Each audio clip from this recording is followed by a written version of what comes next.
Davis.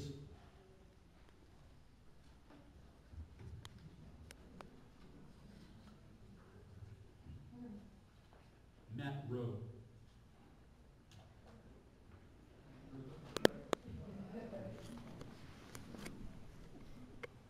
I'd like to have a question for everyone about the Second Amendment.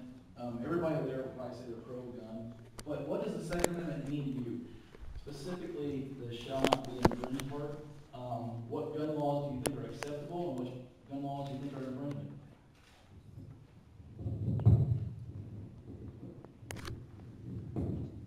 Who is that question for? For all. All of them?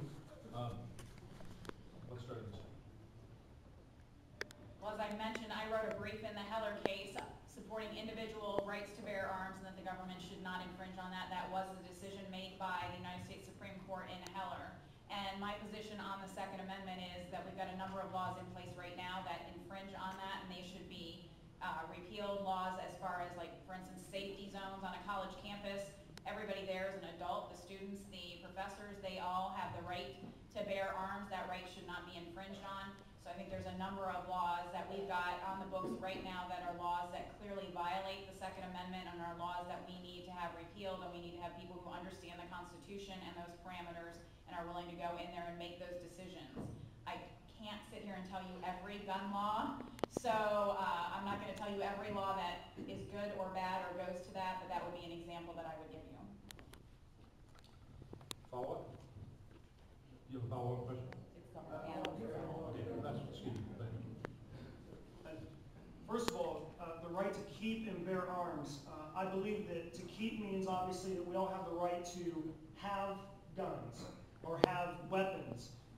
To bear means we all have the right to carry those weapons on our person, and that those rights shall not be infringed. That's what the Second Amendment says. I personally believe that the permit system is an infringement upon that Second Amendment. There's really common sense laws that we could just honor and understand that if you're a criminal, if you've been convicted as a felon, or if you're a minor, you can't legally carry a weapon. But if you're an adult and you haven't infringed upon certain laws and you're an upright, citizen of our society, you should be allowed to carry a weapon. That's what the Second Amendment says. I believe that there's, as has been said, there's so many laws right now in the books as far as our gun laws are concerned. Most of them and many of them are really just ridiculous. If any of you own a permit, you know that the laws are crazy. Well, the Second Amendment is not about hunting.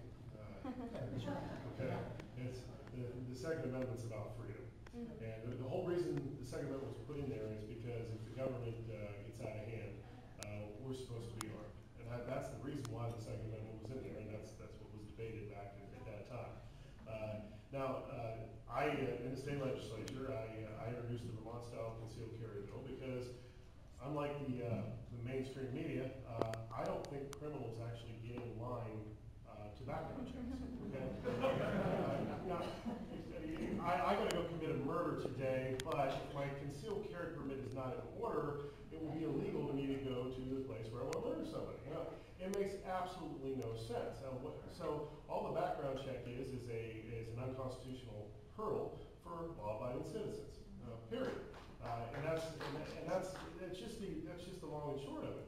I introduced the Vermont concealed carry bill, which Republicans, of course, didn't want nothing to do with that. I did the New Orleans bill, where jackbooted government thugs aren't allowed to come take your guns off you during a time of emergency. I fought Governor Taft's trigger lock bill, and we were able to defeat it in committee.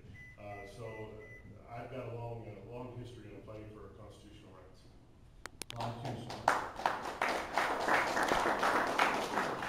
I too strong support our Second Amendment. I'm a longtime member of the NRA. I also helped co-sponsor and work to get the concealed carry permit legislation passed here in Ohio. I would have liked it to have been more like Vermont legislation, but you have to get what you can get. And we fought, I think it was close to 3 years, when I was in the first 3 years in the legislature to get that. And we had a Republican governor who was absolutely against it. And we had a highway patrol that was absolutely against it. And we've had to do it incrementally, but we got it done. And we're still not at the point where we really should be, but at least we see now, hopefully the U.S. Supreme Court rules the right way in the Chicago case. I think it's unbelievable that municipalities or government entities can restrict gun use and the gun permit in Chicago, and I think the Supreme Court will rule the right way. I think that the Second Amendment is quite clear. I also was a co-sponsor and strong supporter of the Castle Doctrine that we passed here a year or so ago in the General Assembly to protect your rights when somebody intrudes in your house, that you can defend yourself. And I think that goes along with your Second Amendment rights. Okay, my time is up. I'd like to come with a little bit different direction on it, folks. This is a slippery slope that we're on. Constitution, Declaration of Independence said, we hold these truths to be self-evident that all men are created equal and endowed by their Creator with certain enabling rights. Among them, life, liberty, and the pursuit of happiness. I don't know if you know this or not. One of the early, Thomas Jefferson wrote one of the early drafts. It said life, liberty, and property. The purpose of the right to bear arms, first of all, is a God-granted right. It does not come from the Constitution. The Constitution, the Declaration goes on to say, to secure these rights, governments are instituted amongst men. The purpose of government is to secure your right to keep and bear arms. It's very, very clear. See, it's even more than that. If they tell you you can't have a gun, then they tell you you can't play with a football team. And then they tell you you can't assemble. And if you assemble, that you're some type of right-wing wacko. We have God-granted rights. We have to stand firm on those and not allow them to take them from us.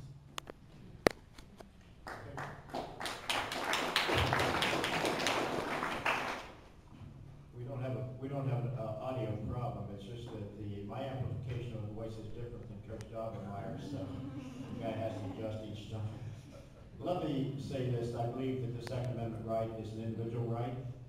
And I think a question you should be asking candidates when they all say we joined the NRA and are members and life members, when did you join? I think you'll find out a lot of them joined when they decided to become candidates. I joined when I was in the 5th grade using proceeds from my paper route where I learned about the free enterprise system and private property rights in this country. First became a member when I was about 12 years old of the NRA. I'm a life member. I've been to their convention. I own about 20 firearms. I know what it's like to look down the barrel of an M16 at another man and feel your heart pounding so hard in your chest you think it's going to jump right out.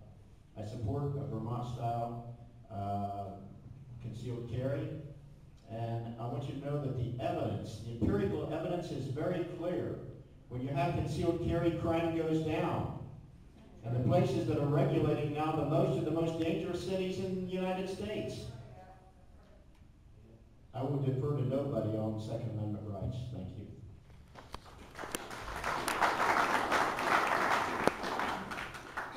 Well, I think our forefathers were very clear on this. The reason why they put this in there is so that the federal government would fear the people.